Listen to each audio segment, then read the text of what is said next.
नमस्कार दोस्तों, स्वागत है आपका मेरे चैनल कॉमिक्स लाइफ में। शुरू करते हैं राम रहीम सीरीज़ की एक और मज़ेदार कॉमिक्स, मौत बेचने वाले पार्ट 3। तहखाने में। अंकल, ये तो जाली नोट मालूम पड़ते हैं, 100% जाली हैं। माय गॉड, इसका मतलब यह हुआ कि रतनलाल जाली नोटों के धंधे में भी संलग्न था। हाँ, ये जाली नोट इस बात का स्पष्ट प्रमाण है अंकल। मेरे विचार से आपको तुरंत रतन मेडिको के कर्मचारियों को गिरफ्तार कर लेना चाहिए। मुझे विश्वास है कि उनसे आपको रतनलाल के नकली दवाइयों के स्टॉक का पता चल जाएगा। ठीक कहते हो राम, मैं अभी चलकर उन्हें गिरफ्तार करता हूँ।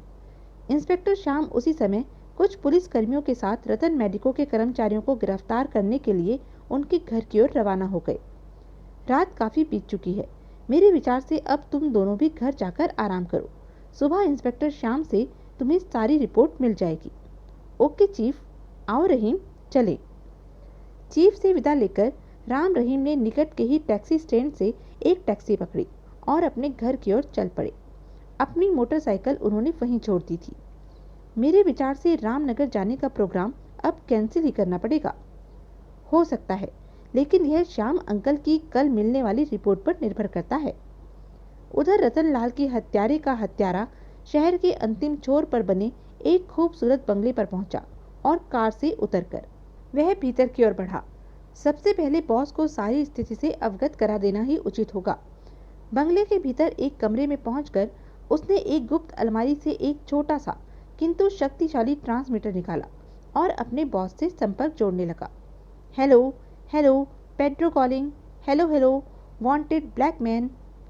शीघ्र ही पेड्रो के रहस्यमय बॉस ने अपने ट्रांसमीटर पर उसकी आवाज कैच की। Yes, black man receiving. तुम कौन बोल रहे हो? मैं पेड्रो बोल रहा हूँ बॉस। रिपोर्ट। बॉस, आपके आदेशानुसार टोनी ने रतनलाल को ठिकाने लगा दिया था, लेकिन वह खुद भी राम रहीम के शिकंजे में फंस गया था, अतः मजबूरी में मुझे उसे भी ठिकाने लगाना पड़ा। वेरी गुड, यह तुमने बहुत अच्छा किया। हम यह कदापि पसंद नहीं करते कि पुलिस को हमारे बारे में एक शब्द भी मालूम हो। हम तुमसे प्रसन्न हैं। धन्यवाद बॉस। मेरे लिए कोई और आदेश?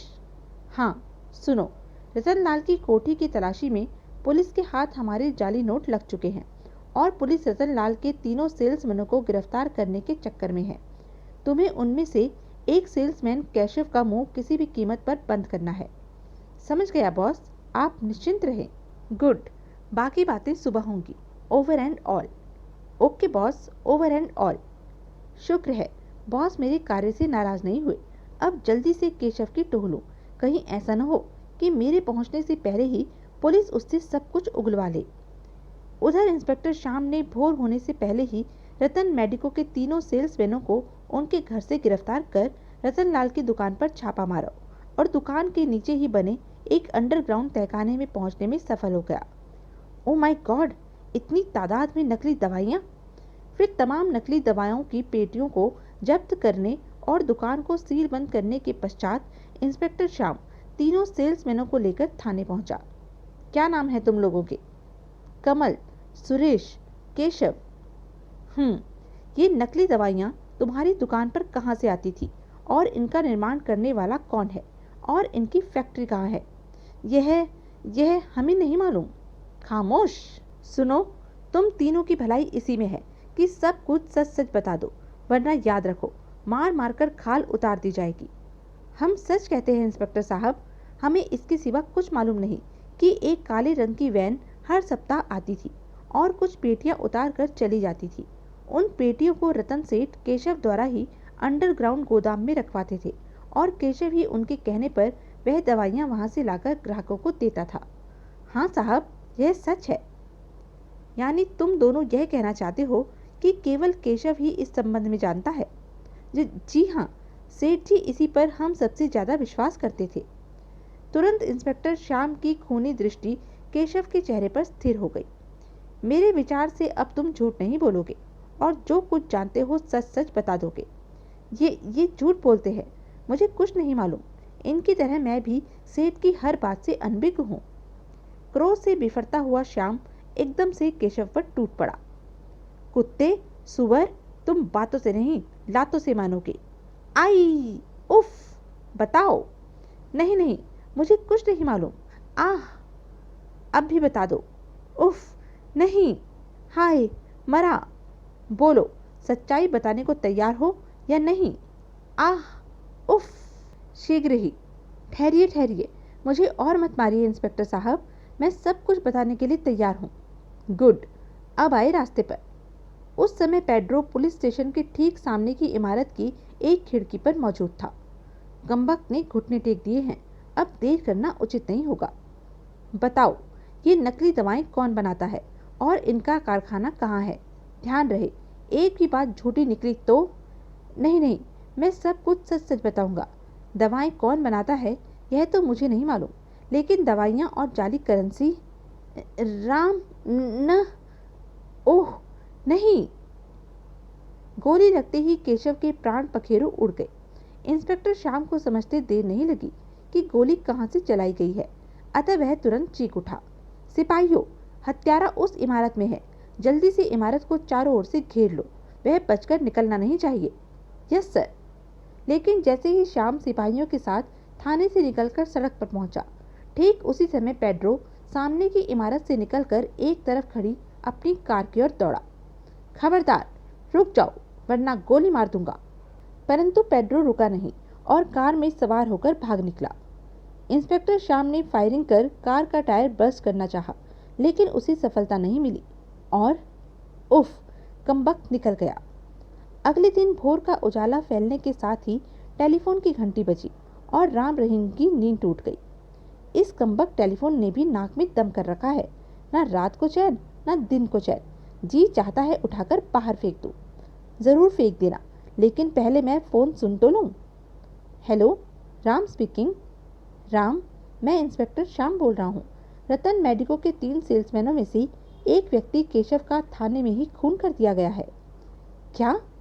दूसरी ओर से पूरी बात सुनने के पश्चात इसका मतलब यह हुआ कि उन तीनों में से केशव को ही अपराधी के बारे में सब कुछ मालूम था, इसलिए उसे ही मार्ग से साफ कर दिया गया है। किसका फोन था भैया? इंस्पेक्टर श्याम का। रतन मेडिको के सेल्समैन केशव का थाने में ही खून कर दिया गया है। मरते हुए उसके मुंह से केवल राम ही निकला था। बेचारा, आखिर वह तुम्हारा यानी भगवान राम का नाम लिखकर स्वर्ग सिधार गया। राम से मेरा अथवा भगवान राम का नाम ही नहीं बनता रहीम, बल्कि रामनगर भी बनता है। अरे, यह तो मैंने सोचा ही नहीं था। इसका मतलब यह हुआ कि अपराधियों का कोई न कोई संबंध रामनगर से अवश्य है। बिल्कुल, अब तुम फटाफट तैयार हो जाओ, तब तक मैं चीफ अंकल को फ़ोन कर लूँ। उसके बाद हम तुरंत रामनगर के लिए रवाना हो जाएंगे। अब मैं कतई भी समय नष्ट करने के मूड में नहीं हूँ। ठीक है, तुम फ़ोन कर लो, मैं अभी तैयार होकर आता हूँ। साथ में एक अटैची भी तैयार कर लेना। ओके। चीफ से संबंध स्थापित होने पर राम ने उन्हें इंस्पेक्टर श्याम से हुई सारी बातचीत सुनाई।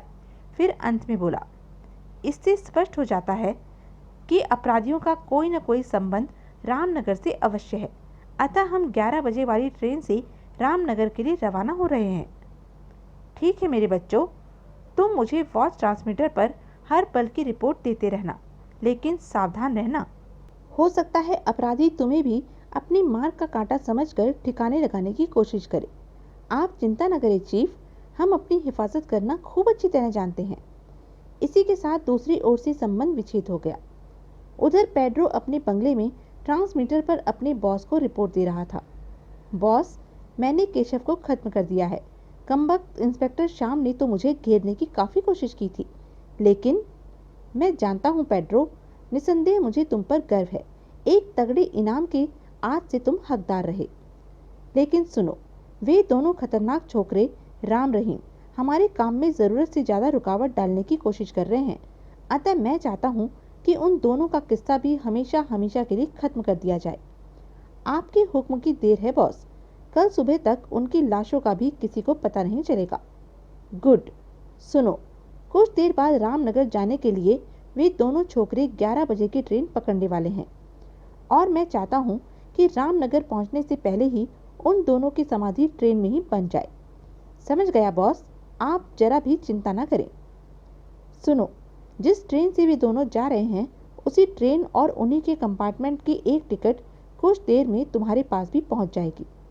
बहुत अच्छा बॉस, तब तक मैं बाकी की तैयारी पूरी किए देता हूँ।